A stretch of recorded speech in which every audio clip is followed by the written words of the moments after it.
The Terrifying Lies Podcast, with music and stories by Craig Nybo.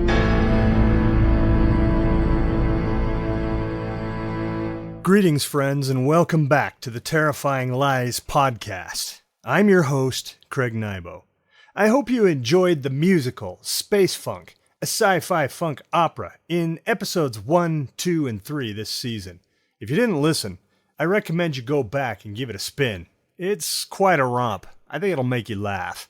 Going forward this season, I plan to give you another 10-part epic. This story takes place in the world of Bieber's Finger, which I gave you during season 5. Give it a listen. I think it'll make you laugh. This story intertwines with Bieber's Finger. If you remember, when Bieber finally hit the stage at the Pan-Galactic Prom Show, an odd alien band made up of humanoid beetle beings opened the show with a cacophony of alien rhythm and melody. The band was called the Poison Nickels. This season, I plan to give you their story. Get ready for an epic tale of war, struggle, and triumph as this unlikely group of aliens sets out on their grandest adventure. I give you the Poison Nickels across the universe.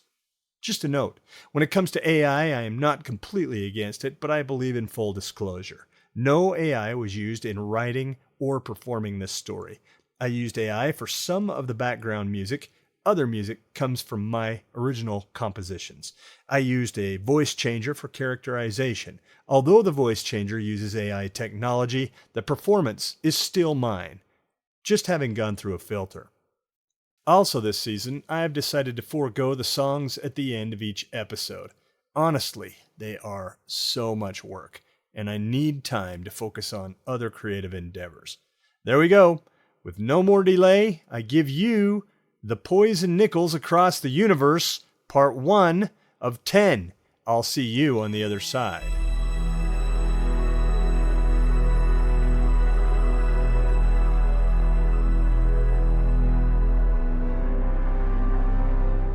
The new weapon employed by the Vols changed everything for the ice beetles of Planet Hull.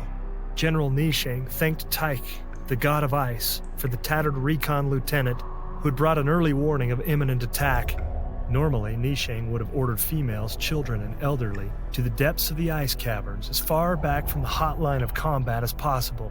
But rumors of the new weapon had led Nisheng to break protocol and place the defenseless citizens of their subterranean city-state in the caverns near the surface. The Vols' new weapon made little more than a vacuous thud when it struck, but the shock moved through the ice like a warm breath. Fissures developed on the roof above Nisheng and his beetles, spanning out like spider webs. A second thud resounded, cold and understated.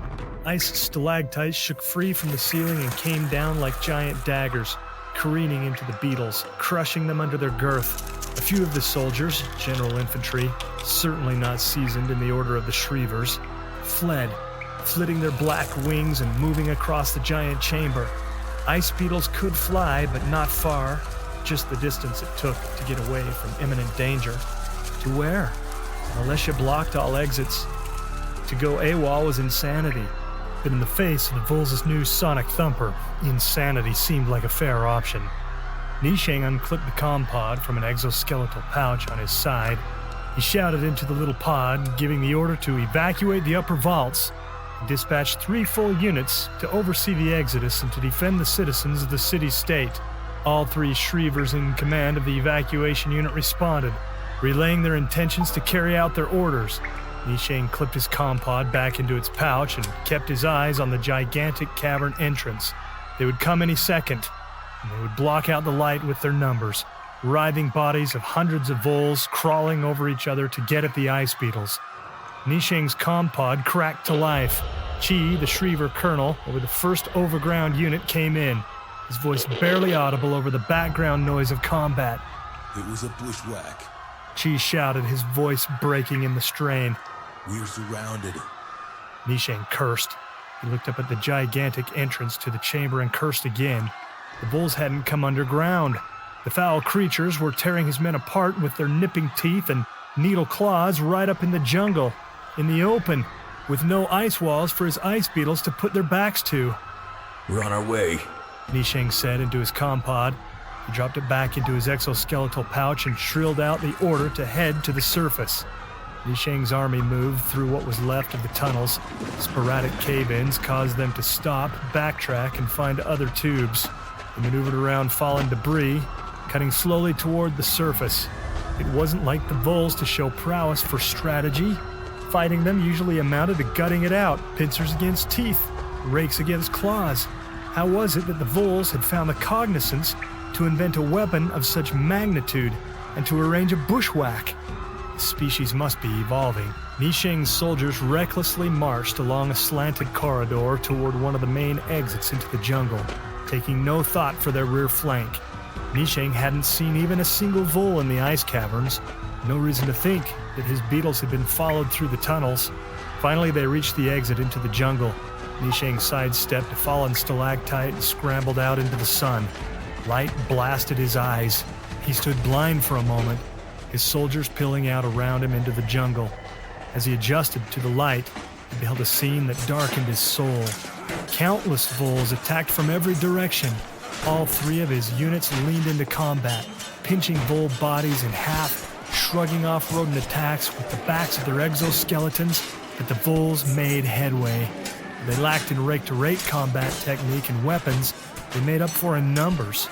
Vols grouped together and attacked in mass, picking up ice beetles and bashing them against trees, overturning them onto their precarious backs and ripping at their more vulnerable bellies, tearing off their rakes with razor teeth and freshly sharpened claws. Even the average ice beetle soldier could stand against a half dozen Vols, but this battle was at least 10-1 tipped against Nisheng's forces. Females, children, and the elderly hunched together in the eye of the combat hurricane, lying on their bellies, keeping their more vulnerable parts to the ground. But even with their hard shells, a small company of Vols, with a little time, could tear through any ice beetle's exoskeleton. If Nisheng's 4 units couldn't hold the line, it would be a bloodbath. Above all, Nisheng knew that his combat forces needed hope. He searched his ranks for a chanter. Chanters were rare. One ice beetle in the 100 possessed such a blessing, from Tyke, the god of ice. They were born with soft shells and limited strength. What they lacked in physical fortitude, they made up for in the blessing. Nisheng spotted Gorn coming out of the mouth of the ice cavern. Gorn to me. Nisheng shouted over the cacophony of battle. Gorn, her eyes still not adjusted to the sun, moved toward the source of Nisheng's voice, scrambling over ground, brambles, and fallen ice shards. I need you in the air, now! Nisheng said. Gorn blinked and rubbed the gray from her eyes. As she took in the scene, a sense of sinking filled her guts. She had never seen so many Vols. In the ice caverns with limited space and close combat, the beetles had the advantage, but up here, overground, the rodents came from every direction, cutting, clawing, whistling out their disgusting shrills as they sliced through the ranks of ice beetle soldiers. Go! Nisheng said. Gorn pushed off and took to the air, flitting her wings, rising above the battle. Compared to the average ice beetle, chanters were slight, which allowed them to fly higher and further than even the most powerful soldiers. She moved to the apex of her arc and bore down, releasing enzymes from the rare glands found only in chanters into her abdominal bulb. She felt the sting as enzymes reacted with other chemicals. The bottom half of her body lit up. Hundreds of ice beetle soldiers looked up at her. They found encouragement in the soothing effect of her illumination. She drew a breath and offered her tocsin, the blessing from Tyke, the god of ice. A rhythmic treble sound, high-pitched and penetrating. Gorn closed her eyes and poured her soul into the tocsin, leaning her deepest expressions of enlightenment, empowerment, hope, and victory into its penetrating rhythm. Someone, buried in the protected core of ice beetles among the females, children, and elderly, rubbed his spicules together, giving off a grinding sound. Others took up the cause, and the sound spread throughout the protected innocent and bolstered the wills of those fighting on the perimeter. Gorn's telepathic signal, carried by her tocsin, filled the ice beetle soldiers with a new will to fight. Nisheng and his now assembled first unit watched the whole scene unfold. A wave of enabling energy spread across the other 3 units of fighting beetles.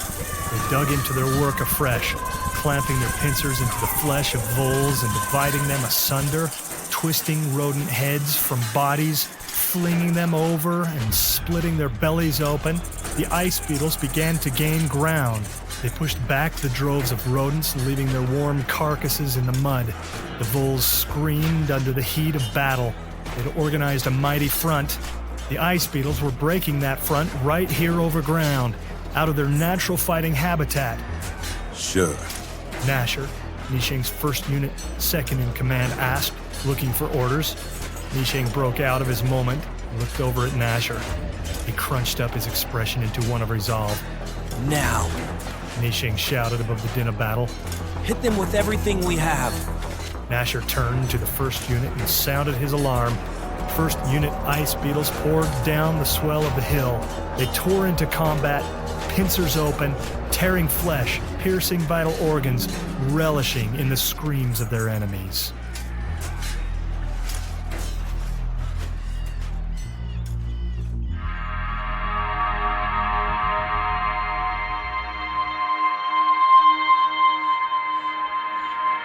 Hundreds of refugee ice beetles stood overground in the jungle as the vole's sonic thumper finished its work. They watched fissures form. Explosions from beneath shook the ground as their machines, boilers, furnaces, generators, their very infrastructure collapsed. Nishang and his Shreevers had led the ice beetles' infantry valiantly into combat and killed hundreds of the enemy. But the surviving rodents had routed into the jungle. They would be back. That Nishang felt certain. And when they came back, they would come en masse to finish what they had started. In the meantime, the weapon the voles had left behind to spend out the rest of its energy continued to churn. Chunks of stone and ice collapsed, breaking into shards and crumbling the long-time home of the ice beetles to ruin. Nishang looked over the devastation, the fallen in his ranks, the furry bodies of dead voles spread across the jungle like discarded trash. His soldiers had succeeded in protecting the innocent. None of the females, children, or elderly had perished. But as he surveyed the casualties, he couldn't overlook the tremendous cost the battle had exacted. One of the ice beetle children had found a bottle, a relic of her former home. She raised it to her lips, trying to draw some form of sustenance from it, but the bottle was empty. Others meandered listlessly, walking in circles, shocked with defeat. Most just stared straight forward, sitting on rocks or reclining against trees. Attention, please. Nishing shouted from where he stood, on a knoll, opposite the ice cavern entrance. Beetles turned their boulder frames to look up at their military commander. Nishing, injured in several places from fighting, stood with as much poise as he could manage. Do not be disheartened, Nishing said. In his mind, he fumbled for the right words to say in the face of such annihilation. Although the cost has been great, we stand victorious today against the voles. Hundreds of their numbers lie all around us, stinking and dead, a testament to the steel within us. Another tunnel collapsed. A rumbling clatter came from the ice cavern entrance. Nishing went on. Some have sacrificed their lives. Our home stands in ruin due to a new weapon. We're hungry, we're tired, but today I ask you to remember who you are. You come from a divine order. You are the sons and daughters of Tyche, the god of ice. Perhaps it is time for us, as an insect colony, to be tried. Perhaps it is time for us to taste the bitter herb of humility. Perhaps Tyche, the god of ice, has decided to test our mettle. To that, I say, we will walk up. We will rise to the violence of our enemies. We will rise to the overland challenges that we now face. We will rise and become greater. Many of the ice beetles nodded in solidarity. Today is not our first day of defeat, Nishing continued. and today is not the last day that we will find ourselves licking our wounds. But there's another thing about today, the most important thing, in fact. Today is the day that the ice beetles prove their strength. Someone in the crowd shouted, a non-verbal roar of agreement. Others joined the shout. Someone else sawed his spicules together, creating a high-pitched grinding whir. More joined in. Soon, hundreds of ice beetles showed their unification with a mighty accord of sound that could be heard from miles away. Nishing looked on and wondered at his people. Folding his top pair of rakes over his chest, his heart told him that there was no way species such as theirs could ever taste defeat. Not truly. His head said something else. They had to find cover soon. They had to get underground. The Vols would come back, and when they came, they would bring hell with them.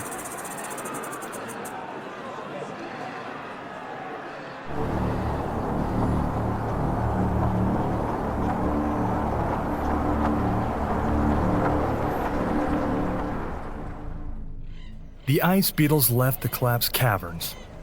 A company of excavators recovered a handful of wagons to carry supplies and the wounded. The strong helped the weak on their march. Nisheng chose a patch of high ground on a bluff nearly a half-day's travel away to set up camp. By nightfall, the second day, most of the ice beetles slept under cover.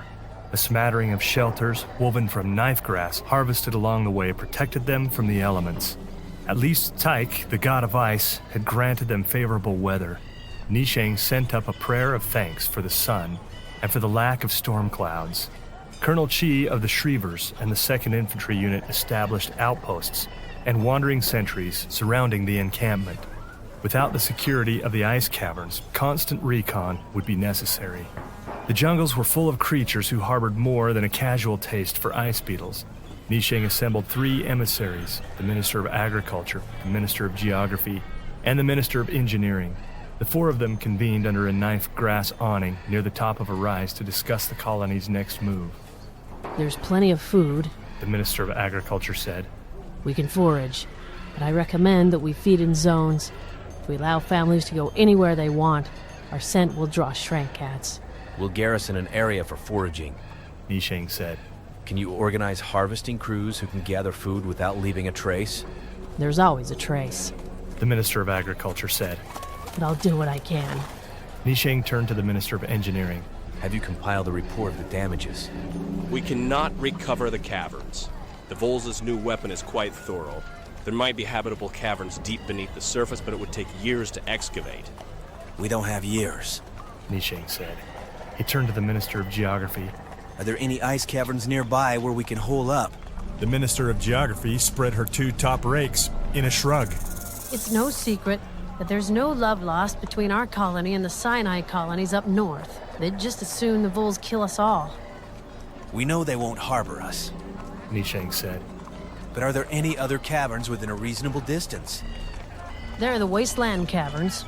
The Minister of Geography said. Those caverns are cursed. The Minister of Agriculture said. And the nearest food source is half-day's travel. Other than the wasteland caverns, The Minister of Geography tapped his spicules on the table. we're in for at least a month's travel overland to get to the nearest options. Even then, finding a cavern large enough will be monumentally difficult. The quartet of ice beetles went silent, feeling the weight of what lay ahead heavy on their shoulders. Nisheng spoke up. Here's what we're going to do. He addressed the Minister of Geography. I need you to organize an expedition, no more than 8 beetles. We need them to find a network of caverns suitable for the entire colony. When they do, order them to send half of their expedition back with the best travel route and supply lists. In the meantime, where will we live? The Minister of Agriculture said. We have no choice but to go to the wasteland caverns. The colony isn't gonna like it. The Minister of Engineering said. If we stay overland, we'll be dead within days. Nisheng said. The meeting went silent. Finally, the Minister of Geography spoke up. I will assemble search parties, but this is a long shot. Nisheng nodded, knowing that he wore the same drawn expression he saw on the other beetles' faces. He ended the meeting with a few words of encouragement. As the ministers left the knife grass awning, Nisheng prepared himself mentally for the next meeting, a meeting where he would ask a few of his closest friends and the most elite among ice beetles for the ultimate sacrifice.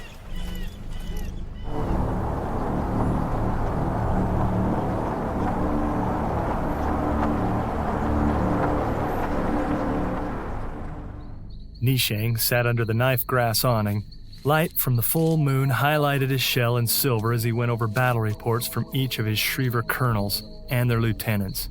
He winced as he read through the death records. They had suffered many more casualties than he wished to admit. At least all of the casualties had come from the military ranks. There had been no collateral damage. Sir? A voice stole Nisheng's attention from the reports.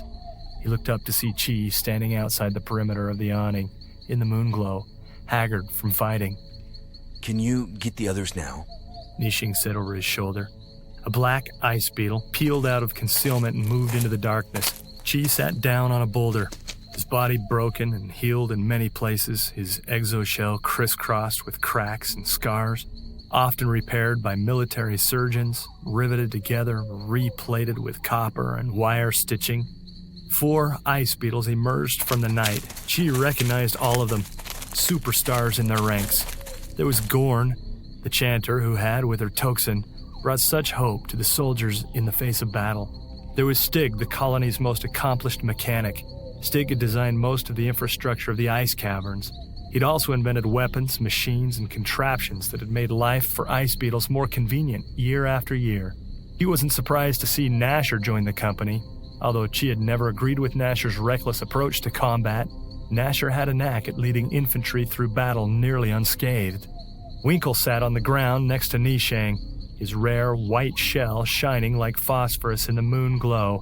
If anyone had changed the world for ice beetles, it was Winkle, with his electricity, computing engines, and crystal information storage networks. As a pioneer of technical philosophy and technology, Winkle almost single-handedly had conducted the race from an age of chatter to an age of information. Chi wondered what Nisheng had in mind, having drawn together a collection of such bright minds. All eyes rested on Nisheng. They wanted answers. My beetles, Nisheng began. we have reached an impasse. It is no longer a matter of our finding a new haven in another cave and living out our days repelling occasional attacks from the Vols. It's clear that they have a new weapon that shakes the foundation of our very survival. I've made the decision to take the colony to the Wasteland Ice Caverns. Sir, that will be a hard sell. Those caverns are haunted. Nasher said. We're out of options. I sent an expedition north to find something more hospitable. I intend to endure the specters of the wastelands for only a short while before we migrate. It's no use. Stig said. The Vols are everywhere. I think we've seen only the first in a long pattern of attacks with their new weapon. Unless we create a counter-weapon. Chi said. That'll take years. Stig said. Their sonic thumper collapsed miles of vaults in seconds. We're talking decades of mechanical technology to keep the vault's integrity crumbled to ruin in a breath. I have a theory. Winkle said. You always have a theory. Nasher said. I say we take the battle to the Vols. Nisheng raised a rake to silence Nasher but kept his eyes on Winkle. Winkle went on. It all comes down to math. The Vols generate frequencies that disrupt the ice matter. If we can counter that frequency, we might be able to foil their weapon. First, we'll need to capture the weapon. Chi said. Unfortunately, that is nearly impossible without a full frontal attack. General Nisheng said. I've sent recon missions into the Vols territory. They keep the sonic thumper well garrisoned, and they are multiplying like never before. The population dwarfs ours by 100 to 1. I'm afraid I've reached a rather bleak conclusion. Everyone went still. I'm afraid we have to face the facts. Nisheng said. We stand on the precipice of extinction. I realize that I'm leaving little space for hope, but my friends, we've reached a point of desperation. Nisheng massaged his face bones with his spicules. It was the general's first gesture of fatigue. It's time to level with you. We're down to a long shot. I'm sure you've all considered who is assembled here. You represent the greatest of our numbers. I consider you few to be the backbone of our entire civilization. Each of your talents have advanced our species. Now it's time to put your talents to the ultimate test. And the very existence of the ice beetles rests in the balance. What are you asking? Gorn spoke up for the first time, her voice lilting like a song, mingling with the ree of crickets and the night creatures out in the jungle. There is a secret project, Nisheng said. Winkle's eye bones shifted at the mention of anything secret. He had an idea where Nisheng was going. It's a ship. Are you sure you want to do this? Winkle asked, his old voice quaking as he spoke. Nisheng fixed Winkle with a somber expression. Winkle nodded and backed down. Nisheng turned back to the others. An expeditionary detachment founded in the jungle years ago. It's 2 days' journey from here. It is from that ship that Winkle, with his genius, has drawn so much in the way of information, storage, networking, and mathematical technology. Winkle has decoded the language of the ship and even has postured that in theory, he can fly it. In theory. Winkle raised a rake to reiterate his point. We're out of absolutes, Nisheng said. Theory is all we have left. Where do we come into play? She asked, already dreading the answer to his question. Nisheng took in a deep breath of night air. He let it go in a long release. While we search for new ice caverns suitable for colonization, you 5 are to leave our world and send out a signal for help. Our only hope is that we can find a peaceful force that will sympathize with our plight and come to our aid. We can do this without help, Nasher said, snapping his spicules. Nisheng leveled to stare at Nasher. We can't allow our arrogance to drive our race into extinction. The only way to survive on this planet is to defeat the Voles. That is a losing battle. I ask you to find the humility within you to pursue this, our final option. Everyone around the table went silent. They looked at the ground, or out into the boulder field. Only the sounds of the surrounding jungle, the crickets, the night birds, the clicking of bat sonar, the breeze, held them together as they each considered the weight of Nisheng's proposal. Chi finally spoke up. I will go. We're under orders. Is that correct? Nasher said, inclining his head toward General Nisheng. I'm leaving this one up to you. Once you leave Hull, I hope to see you again, but in the face of repeated Vole onslaughts. With our lack of understanding of what lies out there in the stars, I have to remain realistic. I fear that this will be our parting moment. So, we're under orders then? Nasher said, not relenting his gruff tone. Under orders of General Nisheng, leader of our colony, I consent to the better judgment of my tactical superior. One by one, the others conceded. General Nisheng smiled and looked at each of his friends, the finest bargaining chips he could put on the table, the finest of his species. If there was ever a chance of survival, he was putting that chance in the most competent hands he knew of. When do we leave? Stig asked. Rest tonight and get an early start, General Nisheng said. The 6 ice beetles parted company. They went their separate ways to spend the rest of the night, perhaps their last night, with their kind, in the company of friends and family.